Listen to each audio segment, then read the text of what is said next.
Trump को लगा था कि वो जैसे ही भारत पर 25% का टैरिफ ठोकेंगे भारत झुक जाएगा, नरेंद्र मोदी फोन करने लगेंगे।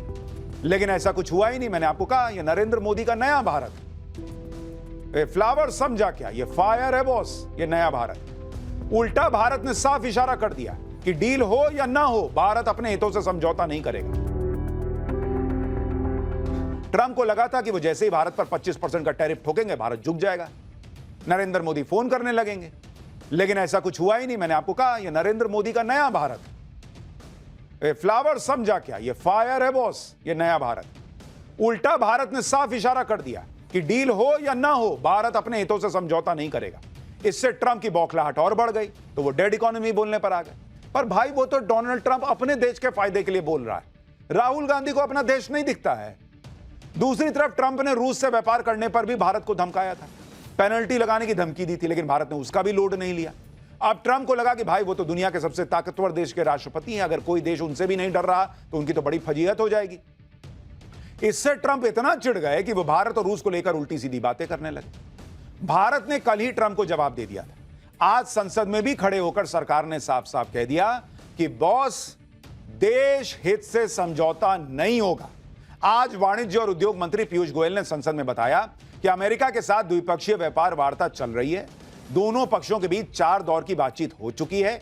आयात पर 10 से 15% टैरिफ की बात हुई थी। भारत अपने घरेलू उद्योगों की सुरक्षा करेगा। आत्मनिर्भरता की तरफ भारत आत्मविश्वास के साथ बढ़ रहा है। हम मौजूदा हालातों का आकलन कर रहे हैं और अमेरिका से बातचीत अभी चल रही है। पीयूष गोयल ने आज संसद से अमेरिका को सीधे शब्दों में कैसे जवाब दिया, एक बार वो सुन लीजिए, फिर आपको बताता हूं कि ये डील अटकी कहां, नरेंद्र मोदी किस बात पर अड़ गए हैं कि नहीं भारत नहीं झुकेगा। हम अपने राष्ट्रीय हितों को सुरक्षित करने और आगे बढ़ाने के लिए सभी आवश्यक कदम उठाएंगे।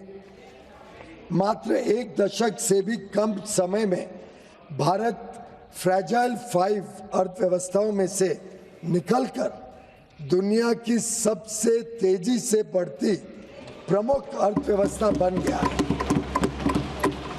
हम अपने रिफॉर्म्स और अपने किसानों, एमएसएमई और उद्यमियों की कड़ी मेहनत के बल पर 11वीं सबसे बड़ी अर्थव्यवस्था से शीर्ष 5 अर्थव्यवस्थाओं में से एक बन गए हैं।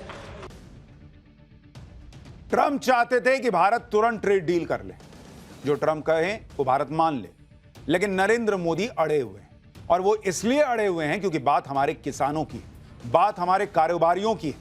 नरेंद्र मोदी इनके हितों पर कोई आंच नहीं आने देंगे। इसलिए 6 महीने से चल रही बातचीत में अब तक ट्रेड डील नहीं हो पाई। ये जो ट्रंप बार बार कह रहे थे कि मैंने सीज फायर कराया, मैंने सीज फायर कराया, वो इनडायरेक्टली भारत पर नरेंद्र मोदी पर दबाव बनाना चाह रहे थे कि मैं जैसा कहता हूं वैसा डील कर लो तो मैं बोलना छोड़ दूंगा। मोदी से ऐसे काम नहीं कराया जा सकता, वो भारत का हित नहीं छोड़ सकते बॉस। 4 बड़ी वजह हैं कि मामला अटका हुआ है। भारत अपना एग्रीकल्चर मार्केट अमेरिका के लिए खोलने को तैयार नहीं, क्योंकि ऐसा हुआ तो इससे भारत के किसानों को नुकसान हो सकता है। यानी नरेंद्र मोदी इस देश के किसानों के लिए ट्रंप से भिड़े बैठे हैं और राहुल गांधी कह रहे हैं डेड इकोनॉमी। इसके अलावा डेयरी प्रोडक्ट्स और पशु फार्मिंग के बाजार को भारत नहीं खोलना चाहता, क्योंकि इस सेक्टर पर भारत में करोड़ों लोगों की जीविका आश्रित है। यानी ऐसे जो छोटे उद्योग हैं उनके लिए नरेंद्र मोदी ट्रंप से, दुनिया के सबसे शक्तिशाली देश से भिड़ रहे हैं और राहुल गांधी कहते हैं डेड इकोनॉमी। भारत रूस से तेल खरीदने की बात पर भी अड़ा हुआ है, क्योंकि भारत को रूस से सस्ता तेल मिल रहा है और इससे भारत तेल की महंगाई को रोक रहा है। भारत अपनी micro, small and medium enterprises यानी एमएसएमई के बिजनेस में भी अमेरिका की एंट्री नहीं चाहता, क्योंकि इससे छोटे कारोबारियों को बहुत बड़ा नुकसान हो जाएगा। भारत यह भी चाहता है कि अमेरिका भारतीय उत्पादों पर अन्य एशियाई देशों की तुलना में कम टैरिफ लगाए, ताकि भारत को एडवांटेज मिले और भारतीय उत्पाद की ज्यादा खपत हो। यानी नरेंद्र मोदी इंडिया फर्स्ट की लड़ाई लड़ रहे हैं और राहुल गांधी उसमें साथ देने के बजाय डेड इकोनॉमी बता रहे हैं भारत की। यानी डील होगी तो ट्रंप की शर्तों पे नहीं होगी, नरेंद्र मोदी की शर्तों पर, भारत की शर्तों पर डील होगी। जहां तक टैरिफ लगाने की बात है तो ऐसा करके ट्रंप खुद ही अपने पैरों पर कुल्हाड़ी मार रहे हैं। ट्रंप खुद ही अमेरिका को बर्बाद कर देंगे और अमेरिका की इकोनॉमी को ही डेड बना देंगे, क्योंकि टैरिफ लगाने से अमेरिका में भारत जो सामान भेजता है वो महंगा हो जाएगा। इस सामान की बड़ी कीमत अमेरिका की जनता को ही चुकानी होगी। आप देखिए कि भारत अमेरिका को क्या क्या सामान बेचता है।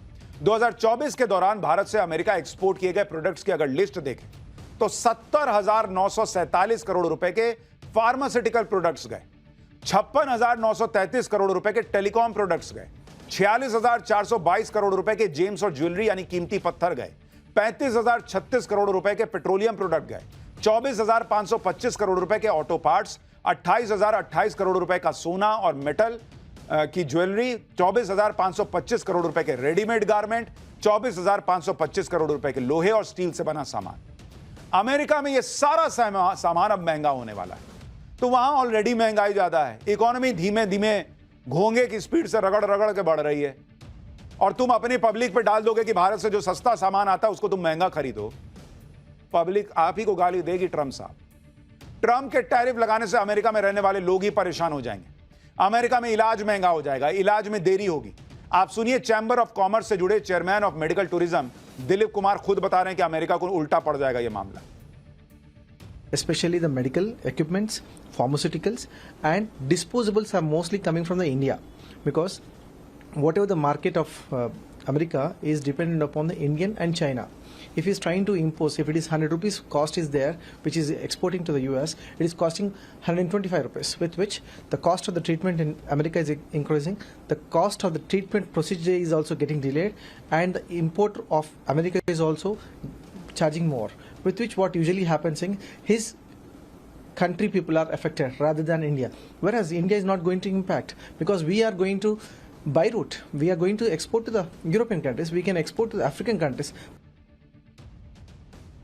भाई भारत के पास पहली बात तो यह है कि हमारे पास खुद अपना इतना बड़ा बाजार मौजूद है। दूसरा, जैसा वो खुद ही बता रहे हैं एक्सपर्ट्स कि भाई भारत दूसरे मार्केट तलाश लेगा। तीसरी बात, मैंने आपको पहले ही बताया था कि नरेंद्र मोदी को पता था कि ट्रंप जो है इस दूसरे कार्यकाल में बहुत सनकी टाइप बिहेव कर रहे हैं, तो उन्होंने यूरोपीय यूनियन वगैरह वाला रास्ता ऑलरेडी तभी से तैयार करना शुरू कर दिया, और इसलिए भारत लोड नहीं ले रहा। लोड ट्रंप को लेना चाहिए बॉस, क्योंकि भारत से सस्ता सामान वहां पहुंचता है। भारत रूस से संबंधों को लेकर ट्रंप की धमकियों का लोड भारत नहीं ले रहा। आज ही भारत में रूस के राजदूत अलीपोव ने कहा है कि दोनों देशों के आर्थिक संबंधों को लेकर इसी साल शिखर सम्मेलन होना है, जिसमें शामिल होने के लिए राष्ट्रपति पुतिन भारत आ सकते हैं। उन्होंने कहा, हम भारत के साथ वित्तीय संबंधों को और मजबूत कर रहे हैं। दोनों देशों के रिश्ते व्यापार से कहीं आगे तक फैले हैं। दोनों देश पेमेंट सिस्टम और बैंकिंग इंफ्रा को आसान बना रहे हैं। इसका उद्देश्य वित्तीय लेन देन के लिए बाधा मुक्त वातावरण बनाना है। भारत न सिर्फ रूस से व्यापार बढ़ाने वाला है, बल्कि भारत रूस चीन मिलकर एक ऐसी तिकड़ी बनाने वाले हैं जो डोनाल्ड ट्रंप की भी हेकड़ी निकाल देगी। हम आपको पाठशाला में बता चुके हैं कि भारत रूस चीन की तिकड़ी डोनाल्ड ट्रंप को बहुत खटक रही है, बहुत डरा रही है। ट्रंप के टेंशन की एक बड़ी वजह यह भी है क्योंकि भारत रूस चीन एक हो गए तो उनकी ताकत के सामने कोई टिक नहीं पाएगा। दुनिया की 36% आबादी वाले इन तीनों देशों की जीडीपी को अगर जोड़ लिया जाए तो यह दुनिया की जीडीपी का 33% हो जाता है। वहीं रूस के पास प्राकृतिक गैस का सबसे बड़ा भंडार है और रूस में निकाले जाने योग्य तेल का दूसरा सबसे बड़ा भंडार। अभी भी रूस से तेल खरीदने में भारत पहले नंबर पर और चीन दूसरे नंबर पर है। अगर तीनों देश एक साथ आ गए तो फिर भारत और चीन को तेल आयात के लिए किसी दूसरे देश पर निर्भर ही नहीं रहना पड़ेगा। यानी ये तीनों देश साथ आ गए तो ये तीनों मिलकर ही एक झटके में अमेरिका की बादशाहत खत्म कर देंगे। इसलिए मैं कह रहा हूं कि ट्रंप अपने पैर पे कुल्हाड़ी मार रहे हैं। इसी वजह से ट्रंप की धमकियों को भारत कोई तवज्जो नहीं दे रहा। सिर्फ अमेरिका ही नहीं, दुनिया ही नहीं, बाकी देश भी हैं, और वो अगर मिल जाएंगे तो ट्रंप की कोई मनमानी नहीं चलेगी। नरेंद्र मोदी फिलहाल इसी पर लगे हुए हैं। प्रधानमंत्री मोदी ने यूएई के राष्ट्रपति मोहम्मद बिन जायद से फोन पर बातचीत की। इस दौरान दोनों नेताओं ने दोनों देशों के बीच चल रहे सहयोग को और मजबूत करने पर जोर दिया। रणनीतिक साझेदारी को मजबूत बनाने के लिए प्रतिबद्धता जताई। दोनों देशों के सहयोग से चल रही योजनाओं की प्रगति पर बात की। यानी लगातार नरेंद्र मोदी भारत के लिए अलग अलग रास्ते भी खोलते जा रहे हैं और यह बात क्लियर कर दिया है कि राहुल गांधी यहां कितने भी सवाल पूछें, कुछ भी बयान दें, मोदी लोड नहीं लेंगे। ट्रंप को जो करना है करें, भारत के हित से कॉम्प्रोमाइज नहीं होगा।